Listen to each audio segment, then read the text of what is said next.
Assalamualaikum warahmatullahi wabarakatuh. Sahabat beriman yang dirahmati Allah, pada pertemuan kali ini saya akan membahas kisah pemuda tanggung yang mengislamkan seluruh Bani Tamim dengan satu kata-katanya. Berikut adalah kisahnya. Ya Nabi salam alaika, Ya Rasul salam alaika. Sahabat beriman yang dirahmati Allah, utusan Rasulullah Shallallahu Alaihi Wasallam datang ke Bani Tamim di negeri Najd untuk menyuruh mereka masuk Islam. Para pembesar setempat, juga para tetua dan pemimpin berkumpul menemuinya, mendengar penyampaiannya dan sekali pula mengajukan pertanyaan. Saat itu, seorang pemuda tanggung bertepatan turut hadir bersama mereka. Mereka tidak sependapat hingga terjadi kegaduhan. Ada yang mendukung dan ada pula yang menentang. Akhirnya si pemuda tanggung ini berkata, "Wahai kaumku, mengapa aku melihat kalian maju mundur karena ragu? Sungguh utusan yang datang kepada kalian ini adalah utusan kebaikan. Ia menyuruh kalian kepada akhlak-akhlak mulia dan melarang kalian dari akhlak-akhlak tercela. Demi Allah, kami hanya mendengar yang baik-baik saja darinya. Maka penuhilah seruan penyuruh petunjuk ini, niscaya kalian meraih kebaikan dunia dan akhirat." Mereka menganggap kata-kata pemuda ini benar sehingga mereka langsung memenuhi seruan dan masuk Islam. Turut masuk Islam pula si pemuda ini, bahkan ia yang pertama masuk Islam di antara mereka. Pemuda itu adalah Ahnaf bin Qais At-Tamimi. Kembalilah utusan Rasulullah Shallallahu Alaihi Wasallam ini ke Madinah untuk menyampaikan kabar gembira kepada Nabi Shallallahu Alaihi Wasallam.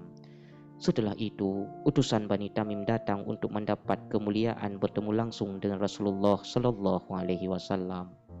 Namun kali ini, pemuda tanggung itu tidak ikut bersama mereka karena ia masih terlalu belia sehingga ia tidak bertemu dengan Rasulullah Shallallahu Alaihi Wasallam. Tetapi ia mendapatkan doa dari beliau.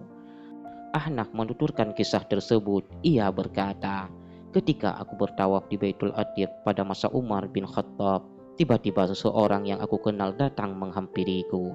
Ia meraih tanganku lalu berkata, 'Maukah aku sampaikan kabar gembira kepadamu?' Tentu, jawab aku. Ia berkata, 'Masih ingatkah engkau pada hari ketika Rasulullah Shallallahu Alaihi Wasallam mengutusku ke kaummu untuk menyuruh mereka masuk Islam? Lalu aku menyeru dan menawarkan mereka masuk ke dalam agama Allah. Lalu engkau mengatakan apa yang engkau katakan dulu?' Tentu, jawab Ahnaf. Lalu orang itu berkata, 'Setelah itu aku kembali kepada Nabi Shallallahu Alaihi Wasallam dan aku sampaikan kata-katamu itu kepada beliau. Lalu beliau berdoa, 'Ya Allah, ampunilah Ahnaf.' Setelah itu Ahnaf berkata, 'Tidak ada sesuatu pun yang aku ketahui yang paling aku harapkan pada hari kiamat melebihi doa Rasulullah Shallallahu Alaihi Wasallam.' Sahabat beriman yang dirahmati Allah, siapakah Ahnaf ini? Ia adalah Dahak bin Qais bin Muawiyah At-Tamimi. Ia dijuluki Ahnaf hingga julukan ini mengalahkan namanya karena salah satu kakinya pincang, posturnya pendek, jenggotnya hanya di dagunya, tidak ada di kedua pipinya. Siapapun yang menatapnya tidak mampu menatap sepenuh matanya. Ia termasuk orang pertengahan, bukan pemimpin ataupun tetua kaumnya. Namun ia mencapai tingkat tinggi di antara mereka seiring bertambahnya usia dan kematangan, hingga ia memimpin kaumnya secara keseluruhan. Ia memiliki akhlak yang baik, cepat tanggap, fasih lisan, tutur kata yang indah, berpikir cepat dan sangat berani di tengah situasi yang sangat sulit.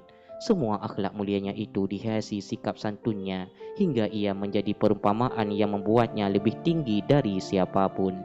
Ia memang pantas mendapatkan kedudukan itu karena ia memiliki semua kelayakan dan sifat-sifat yang membuatnya pantas untuk memimpin.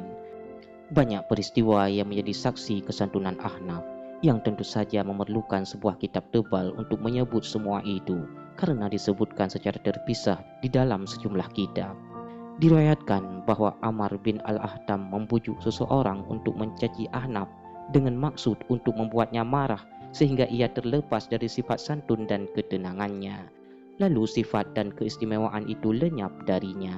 Ahnaf diam tak mengucapkan sepatah kata pun, menahan amarah dan menghiasi diri dengan sifat santun, hingga orang yang mencaci maki dirinya itu pergi dengan sendirinya. Diriwayatkan bahwa suatu ketika Ahnaf berjalan di ujung Basrah seorang diri sambil merenung serta memikirkan alam semesta dan manusia. Kemudian seseorang menghampirinya lalu mencaci maki dirinya. Ahnaf diam saja tanpa menoleh ke arahnya ataupun memperdulikannya. Orang tersebut terus saja mencaci maki Ahnaf sampai ketika Ahnaf telah mendekati perumahan kaum dan kabilahnya. Ia menoleh ke arah orang tersebut dan berkata kepadanya, "Wahai keponakanku, jika masih ada kata-kata yang ingin engkau ucapkan, ucapkan saja sekarang. Karena jika kaumku mendengarmu mencaci maki diriku, mereka akan menyakitimu." Sahabat beriman yang dirahmati Allah, dikisahkan pada suatu ketika, seseorang berkata kasar kepadanya dan mencaci maki dirinya.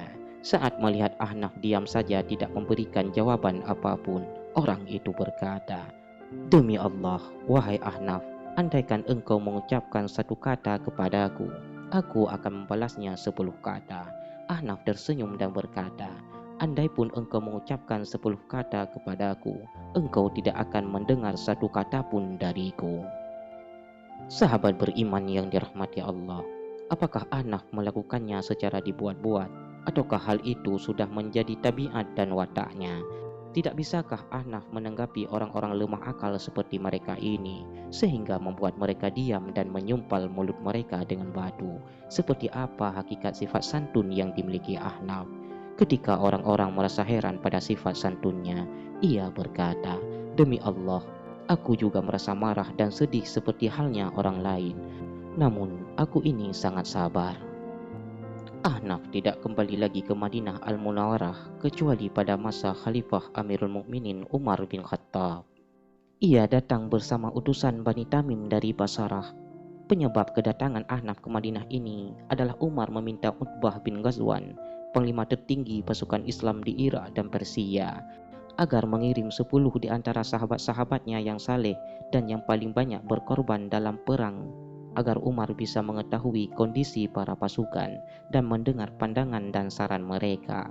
Kemudian Utbah mengutus orang-orang seperti yang diminta Umar bin Khattab, termasuk di antaranya Ahnaf bin Qais yang datang bersama utusan Bani Tamim. Umar menyambut kedatangan mereka dengan ramah, lalu mengajukan pertanyaan kepada mereka. Kemudian mereka berbicara secara panjang lebar. Hanya saja mereka lebih suka membicarakan diri mereka sendiri dan juga tuntutan-tuntutan pribadi, sampai ada di antara mereka yang berkata, terkait orang-orang secara umum, "Engkau adalah pemimpin mereka, wahai Amirul Mukminin, dan kaulah yang berkuasa terhadap segala urusan mereka. Kami hanya akan membicarakan tentang diri kami secara pribadi." Setelah itu masing-masing di antara utusan ini mengajukan permintaan yang diperlukan. Sementara itu, Ahnaf hanya diam saja, karena di antara mereka ada yang lebih tua dan lebih mulia darinya. Sampai ketika tiba gilirannya untuk berbicara, ia berdiri lalu memuja dan memuji Allah. Setelah itu ia berkata, "Wahai Amirul Mukminin, pasukan muslimin yang berada di Mesir, mereka menempati kawasan-kawasan para raja Mesir kuno yang hijau, indah dan subur.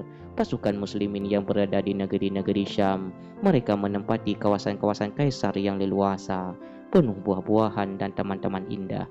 Pasukan muslimin yang berada di negeri-negeri Persia, mereka menempati kawasan-kawasan Kisra di tepi sungai-sungai nan tawar dan kebun-kebun rindang. Namun kaum kami yang tinggal di Basarah, mereka berada di tanah lembek dan lembab. Tanahnya tidak bisa kering dan rumputannya tidak bisa tumbuh. Salah satu sisinya lautan asin dan ujungnya yang lain tanah kosong. Maka dari itu, singkirkanlah kesulitan mereka dan sejahterakanlah kehidupan mereka. Wahai Amirul Mukminin, perintahkanlah wali kotamu di Basarah agar menggali sungai sehingga mereka bisa mendapatkan air tawar, dapat memberi minum hewan-hewan ternak, dan menyirami tanaman, sehingga kondisi dan keluarga mereka menjadi baik, harga-harga barang murah, dan mereka bisa memanfaatkan hal itu untuk berjihad di jalan Allah Azza wa Jalla."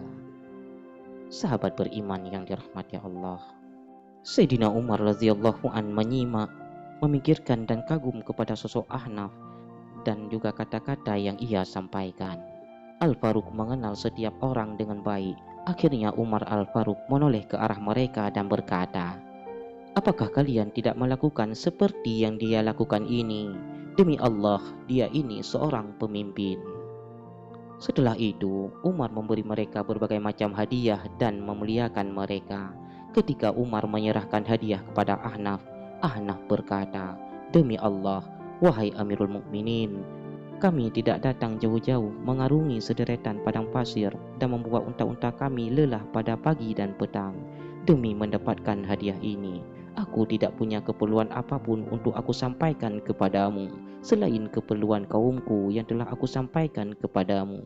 Jika engkau memenuhi keperluan mereka itu, berarti engkau telah mencukupi dan memenuhi." Umar semakin memuliakan, mengagungkan, dan kagum kepadanya. Umar berkata, "Pemuda ini adalah pemimpin penduduk kota Basrah." Cukup sampai di sini pertemuan kita pada hari ini. Semoga kisah ini dapat bermanfaat bagi kita semua. Wabillahi taufiq wal hidayah. Wassalamualaikum warahmatullahi wabarakatuh.